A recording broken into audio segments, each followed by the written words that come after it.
स्मृति पैरी के बल्ले ने उगली आग सूखे पत्तों की तरह बर्बाद हो गई। यूपी वॉरियर्स का खेमा। दोनों खिलाड़ियों ने अपने बल्ले से मचाया तहलका, तो जवाब में एलिसा हेली के साथ यूपी के बल्लेबाजों ने कर दिखाया कुछ ऐसा करिश्मा। देख पूरा क्रिकेट जगत दांतों तले उंगलियां दबाने को हुआ मजबूर। यूपी और बेंगलोर के महामुकाबले में टूटा है महिला क्रिकेट के सालों का इतिहास। तो आखिर बेंगलोर ने कैसे बना डाले इतिहास में सबसे अधिक 198 रन, कितने रनों की भयंकर पारी खेल डाली स्मृति और पैरी ने। आखिर 199 के लक्ष्य का पीछा करते हुए कैसे यूपी की टीम का हो गया बुरा हाल। इस रोमांचक मुकाबले का पूरा वीडियो तो हम आपको दिखाएंगे, लेकिन उससे पहले आपको क्या लगता है, स्मृति, एलिस पैरी और हरमनप्रीत में कौन सबसे बेहतरीन खिलाड़ी है? अपनी राय नीचे कमेंट बॉक्स में जरूर बताएं। दोस्तों, लगातार पिछले 2 मैचों में 2 करारी हार देखने वाली स्मृति मंधाना की पलटन यूपी वॉरियर्स के खिलाफ वुमेन आईपीएल के 11वें मैच में अपनी जीत का नया सफर शुरू करने के इरादे से चिन्नास्वामी में कदम रख चुकी है। ये बेंगलोर का उनके घर में आखिरी मैच भी था, इसीलिए वो अपना यह सफर जीत के साथ खत्म करना चाहते थे। एक बार फिर स्मृति के बल्ले का जादू देखने के लिए पूरा स्टेडियम खचाखच भरा हुआ था। हालांकि किस्मत यूपी की कप्तान एलिसा हेली की चमकी सिक्का उनके पक्ष में रहा और टॉस जीतकर उन्होंने लोकल हीरो स्मृति की टीम बेंगलोर को पहले बल्लेबाजी करने का न्योता दिया।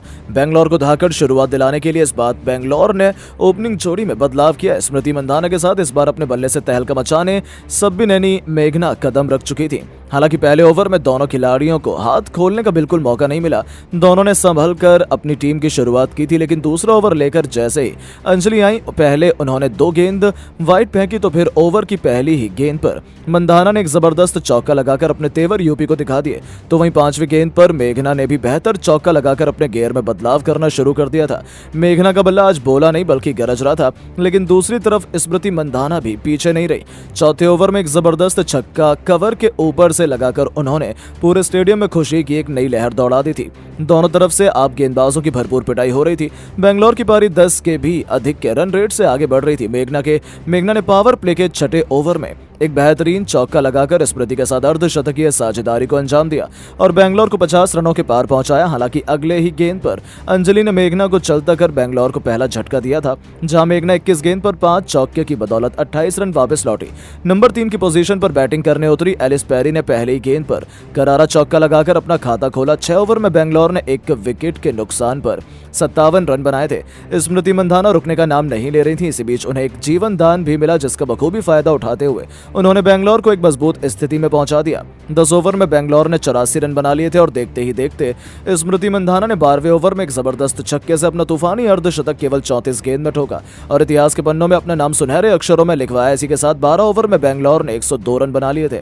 दूसरी तरफ 13वें ओवर में पैरी ने एक जबरदस्त छक्का लगाया और स्मृति के साथ 50 रनों की साझेदारी को अंजाम दिया। उनकी धाकड़ बल्लेबाजी से बेंगलोर ने अभी से यूपी को मैच से बाहर कर दिया था। दोनों छोरों से गेंदबाजों की खूब पिटाई हो रही थी। 15 ओवर में बेंगलोर ने 129 रन बना लिए थे। स्मृति अपने शतक की तरफ बहुत तेजी से बढ़ रही थी। हालांकि तभी दीप्ति शर्मा को बड़ा छक्का मारने के प्रयास में वो गलती कर बैठी और बाउंड्री पर फील्डर को अपना कैच थमाकर उन्हें मजबूरन पवेलियन लौटना पड़ा। उन्होंने 50 गेंदों पर 10 चौके और 3 छक्कों की बदौलत बेहतरीन 80 रन बनाए। उनके विकेट के बाद तो मैदान पर ऋचा घोष आ चुकी थी। ऐसा लगा था कि ये यूपी की वापसी का ऐलान होगा, लेकिन ऐसा कुछ भी नहीं हुआ। एलिस पैरी ने जबरदस्त बल्लेबाजी जारी रखी। केवल 33 गेंद पर अपना तूफानी अर्धशतक ठोका, तो आउट होने से पहले उन्होंने 37 गेंद पर चौके छक्कों की 4 छक्कों की बदौलत बेहतरीन 58 रन ठोक दिए थे। दूसरी तरफ अंत में ऋचा घोष ने भी 10 गेंद पर 2 चौके और 1 छक्के की बदौलत 21 रन बनाकर यूपी की धज्जियां उड़ा दी और बेंगलोर की टीम ने 20 ओवर में 198 रन बनाकर यूपी को एक माउंट एवरेस्ट जैसा बड़ा लक्ष्य सौंपा। अब इस 199 रनों के लक्ष्य का पीछा करने के लिए यूपी की टीम की तरफ से कप्तान एलिसा हेली के साथ किरण नवगिरे की तूफानी जोड़ी मैदान में उतर चुकी थी। बेंगलोर के फैंस तो अभी से अपनी जीत मान चुके थे, लेकिन फिर इन दोनों ने अपने बल्ले से ऐसा तहलका मचाया कि बेंगलोर की टीम के पसीने छुड़ाते हुए 4 ओवर में ही अपनी टीम को 46 रनों तक पहुंचा दिया था। यानी कि लगभग 12 रन के रेट से यूपी रन बटोर रही थी और बेंगलोर की जीत की उम्मीद पर इन्होंने अभी से पानी फेरना शुरू कर दिया था। हालांकि किरण जल्दबाजी कर बैठी। सोफी डिवाइन ने उन्हें आउट कर बेंगलोर को पहला झटका दिया। किरण 11 गेंद पर 2 चौके और 1 छक्के की बदौलत 18 रन बनाकर वापस लौटी। नंबर 3 के पायदान पर बल्लेबाजी करने चमारी अटापट्टू उतर चुकी थी। बेहतरीन चौका लगाकर उन्होंने अपनी टीम को 50 रनों के पार पहुंचाया। लगातार 2 गेंद पर उन्होंने 2 करारे चौके जड़े। नतीजा हुआ कि 6 ओवर में पावर प्ले में यूपी में 56 रन बना लिए थे। दोनों टीमों के बीच कांटे की टक्कर देखने को मिल रही थी। हालांकि पावर प्ले खत्म होते ही अटापट्टू भी वेयरहम के जाल में फंस गई। वो केवल 8 रन बनाकर एलबीडब्ल्यू हो गई और उनके रूप में यूपी को दूसरा झटका लग चुका था। मैदान पर ग्रेस हैरिस कदम रख चुकी थी, लेकिन वो भी केवल 5 रन बना पाई। यहाँ तक कि श्वेता शेरावत भी केवल 1 रन बनाकर चलती बनी। अब दीप्ति शर्मा ने एलिसा हेली के साथ मिलकर अपनी टीम को जीत दिलाने का भरपूर प्रयास किया। 10 ओवर में यूपी ने 90 रन बना लिए थे, लेकिन दोस्तों 199 रनों के पहाड़ जैसे लक्ष्य का पीछा करना यूपी के बस की बात नहीं थी।